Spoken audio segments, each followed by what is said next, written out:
everybody. Thanks for watching this clip. And I hope later on you will get to subscribe if you haven't, and give me a thumbs up.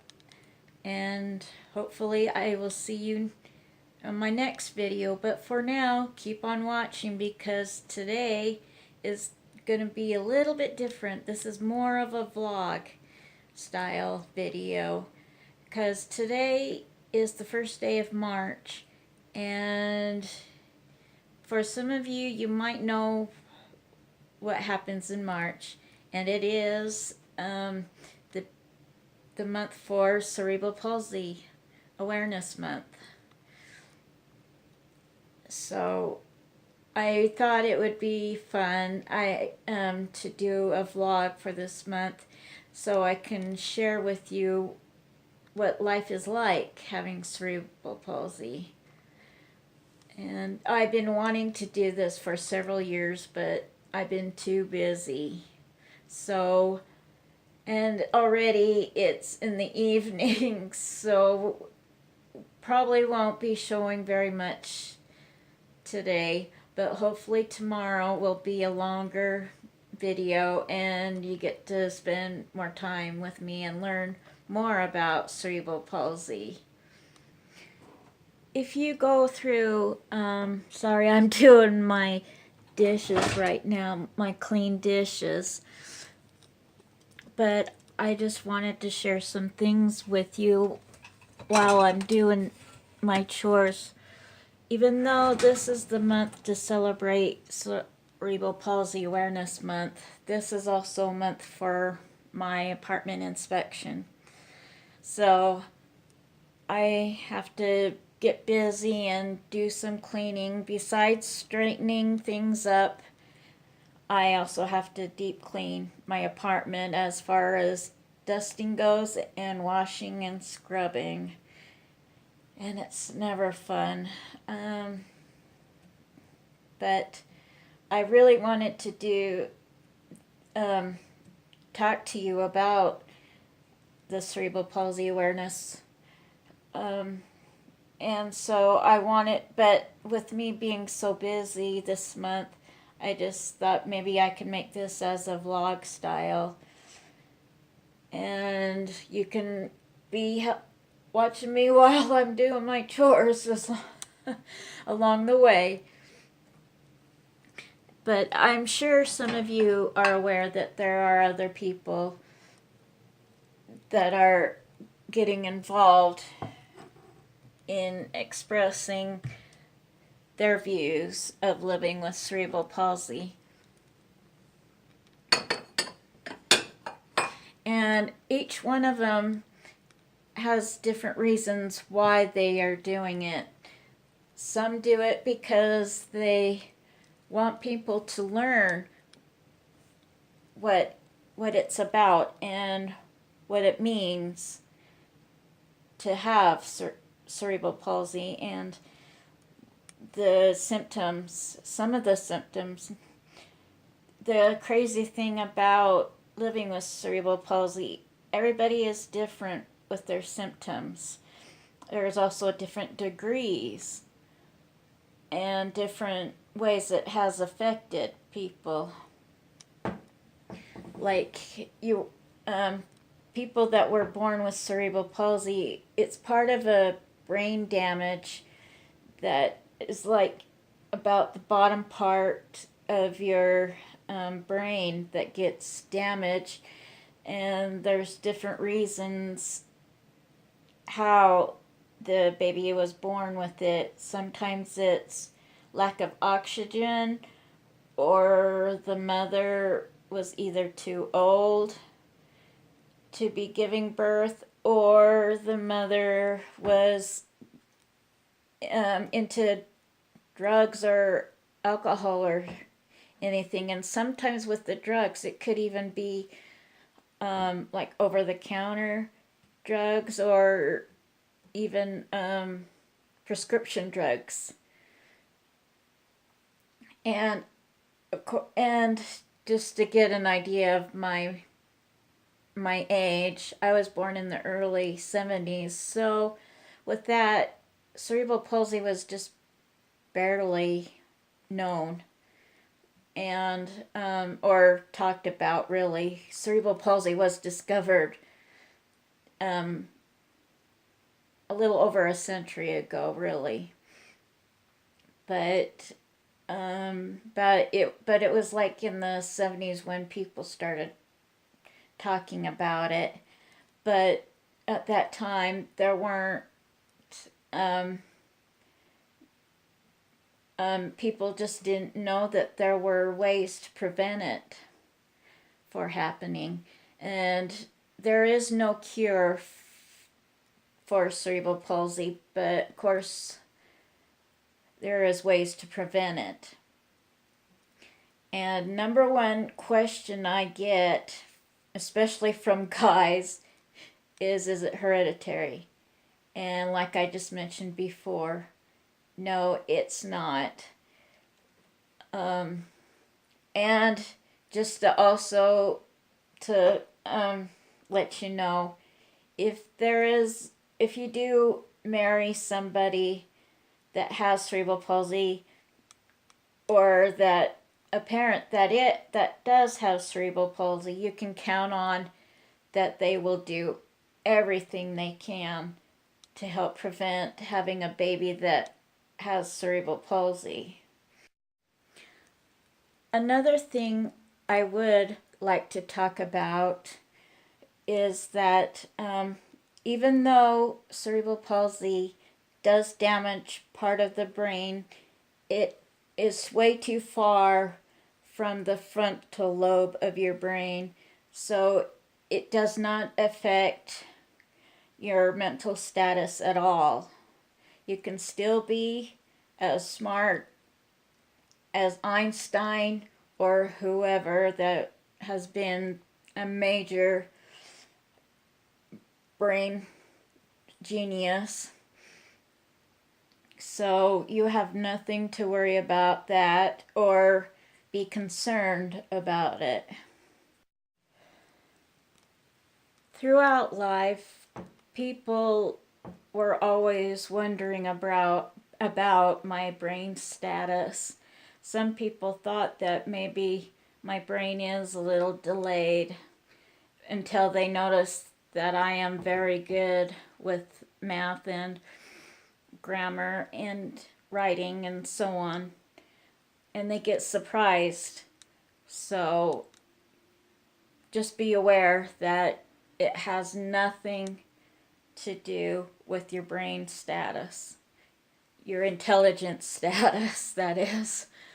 And I even graduated high school with straight A's, so that's another evidence that it doesn't affect you at all. Some people wonder if it does involve with mental health. It's a possibility, but nobody's certain about it. But if you do have ancestors or family members that have dealt with mental health problems, you can count on that. But if that is, then you don't have to blame it on cerebral palsy, because I noticed a lot of people that live with cerebral palsy are concerned if everybody has mental health problems along the way. So it's a possibility, but I doubt it. I think it's more hereditary. So just go ahead and check your family background and see.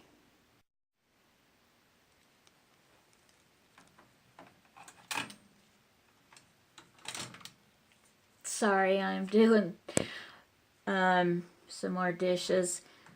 I know it's kind of weird for me doing this on video, but I know you see a lot of people on YouTube doing their chores on their YouTube videos. So I figured if everybody else is doing it, why can't I? So,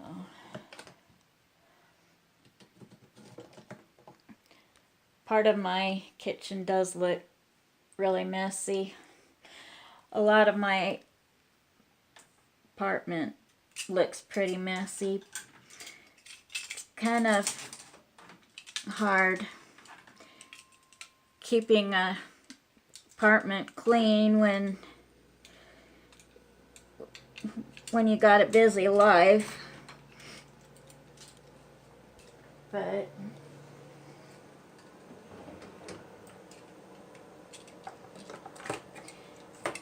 and while I'm thinking about it,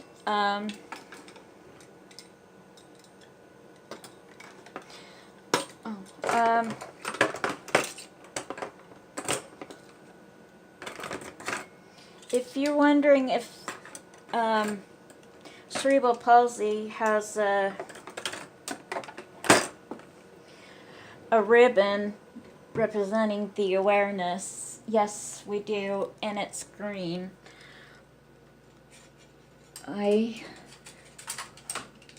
To get on the subject about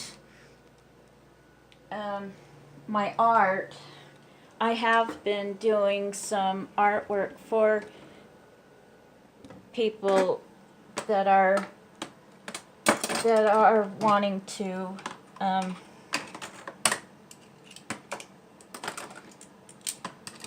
bring up the awareness.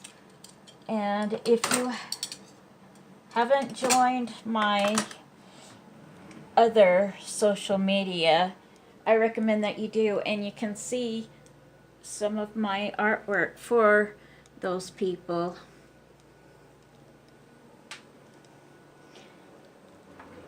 And you will also see a lot of green in those pictures. Green used to be my first favorite color when I was about around 5 years old, I think. And then as I got older, blue became my very favorite color.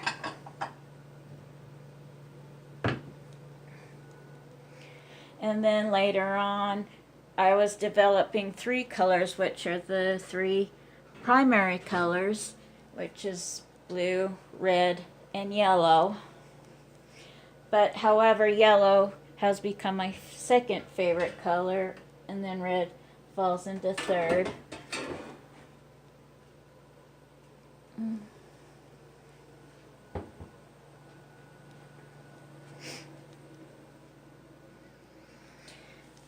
So, sorry if my videos start out kind of skippy and jumpy, because I didn't know at the beginning of this video if you wanted to see me putting clean dishes away and silverware away. So in between talking, I would stop the video and put something away. But I know some people don't like skippy and jumpy videos. So I thought, well, I can just go ahead and carry along with me while I'm putting everything away. I've been wanting to do a lot of videos during the past few months, but I haven't been able to. I've been, like I said, been busy. I have been working on my artwork a lot, and if you have been following me on my other social media, especially my Instagram, you will get to see a lot of the artwork I have done. And I have also finally started my own art shop, and I will have the link to that below. I'm also planning on designing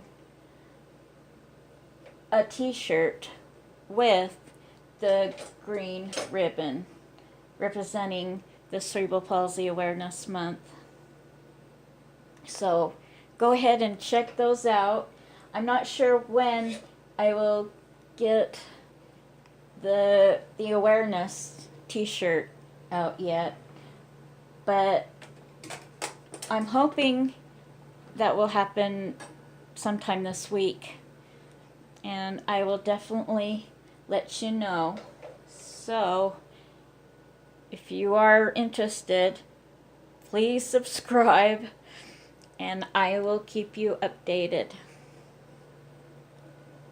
And that also includes following me on Instagram. I show more of my artwork on Instagram than I do anywhere else. It's kind of hard to show my writing work on Instagram because it's just all about pictures. And if you know me well enough that you know that I do draw a lot of drawings of my characters, especially from my first novel. They are so fun to draw with my semi-realistic drawing technique and my cartoon technique. It is fun. Just a story for you. I started drawing when I was 3 years old.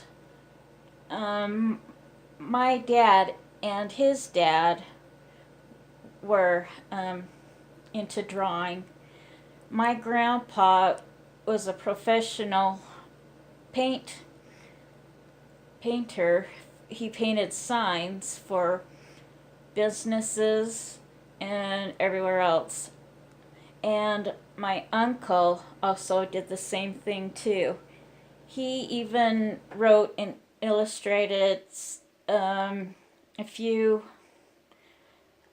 book series, which was really fun. And I have one of the posters of the cover of one of his books that I should show you. And oh, I get to tell you right now, my uncle, about my uncle. If you saw the original movie of Footloose with Kevin Bacon, if you remember that Lehigh farm place where where he did the mill, my uncle painted the sign for that building and the rooster that you see on the very top of that building. So my family does come from kind of a long line of artists. I also have cousins who have been working with art and building up their art success. And a couple of them are also found on Instagram as well. So if you are watching, you too, hi, how's it going? But I know I got some other relatives that are also into painting. And, well, not exactly painting, but some of them are into traditional art and mixed art. So I would say mine is kind of mixed. Mostly traditional, though. I still love to do the old-fashioned drawing, and when about a few years ago, I first discovered Copic markers, and they have been the best. They really make drawing or my sketches more fun. I love the shading of them, and also when you color, you don't get those funny streaks that you get like from the old fashioned or original, not original, just the ordinary markers.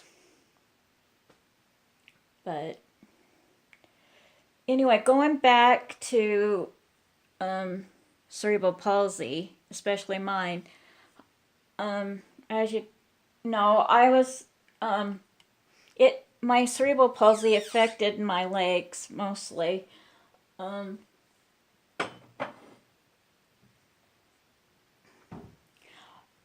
I started out being very mild. It only was noticeable when I would run or climb. I was not a very fast runner and a terrible climber. And it was really rough on me, especially during elementary school, because, with the kids were very active and the teachers couldn't understand what my problem was.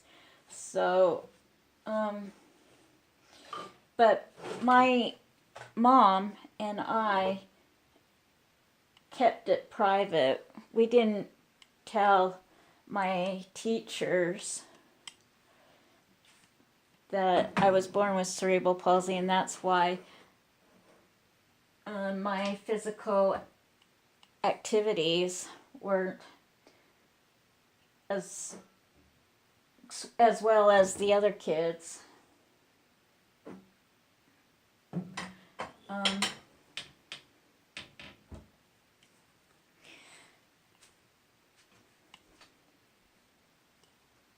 And then, so with that, the teachers didn't know what to think. So I even had some teachers that went ahead and allowed the kids to laugh at me. They probably thought it would encourage me to be better at running and climbing, but no.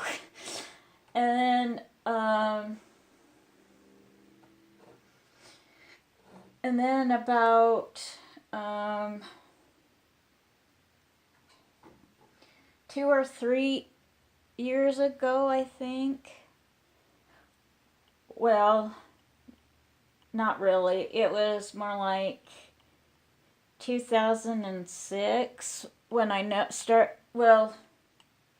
it was really starting to get really bad, but I did start noticing about 2004. I noticed I was having problems wearing regular walking shoes. It just felt like my shoes were cracking apart, and I could not figure out what the deal was. It was every time I would walk on, like vinyl floors or just smooth floors, I could feel the tracks in the shoes splitting apart, but of course they weren't. But I couldn't figure out what the deal was. And I thought, well, maybe it's my shoes. Maybe I need to get a new pair. So I did get me a new pair of shoes. And the same thing happened. Just cracking through the soles. So once again, I got me some more shoes. And it was just going on and on. And then I finally realized it's not the shoes, it's me. So I started wearing shoes that don't have real strong tracks tracks on the bottom of the soles. And then my walking became better. But then later on I started needing to use a cane. And I could not figure out what was wrong with me. I went to see several different doctors. I went to see regular family doctors, and then I wasn't getting the answer because they didn't know what to tell me. They just thought it was all in my mind. And then I went to a neurologist, and he was thinking it was all in my mind too. And I was starting to go crazy, literally. And my anxiety disorder got worse. And the symptoms were really strong. And I needed some answers. I knew I wasn't going crazy, even though I was, because the anxiety disorder was really making it worse. And so I did some research on the internet, and I found some people that were around my age. They were asking the same thing. I think the muscles in my legs are getting weaker.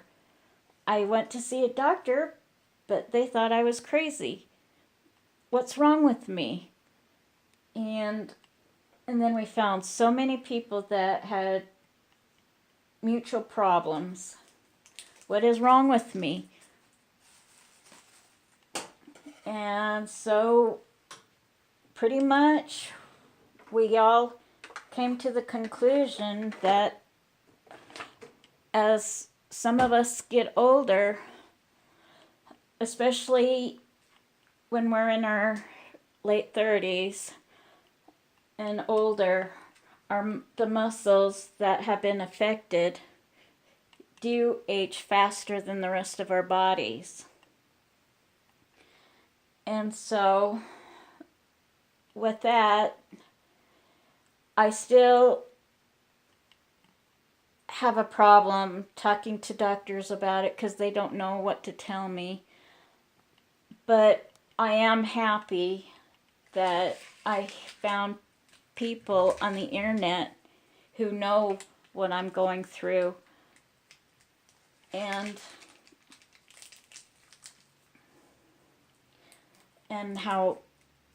how we feel about it.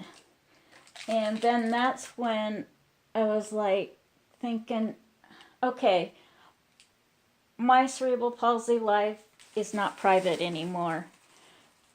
A lot of us don't know what is wrong with us, and doctors don't know either, but we gotta share it with other people, especially people that also have cerebral palsy and that are also younger than us. So I started being able to have the confidence to go out in public and tell people about my physical problems. And I even came out in front of the people that I grew up with, like the kids that I grew up from school. So now they all know why I was different back then. And I'm happy about it now. I still don't think if I did share this with people, especially with the people I grew up with, if I would be comfortable about it, because I was trying my best not to let people know that I'm different I'm just a typical person like everybody else. I may not run perfect or climb perfect, but hey, I am typical. But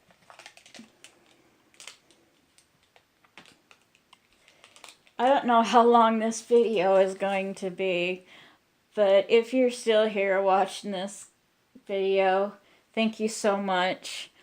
I really don't want to overwhelm you with all this information. I'm hoping I can make a series of this throughout this month. So please subscribe, like I said before, and keep an eye out for the next video. And I hope I will see you next time. Thanks. Bye.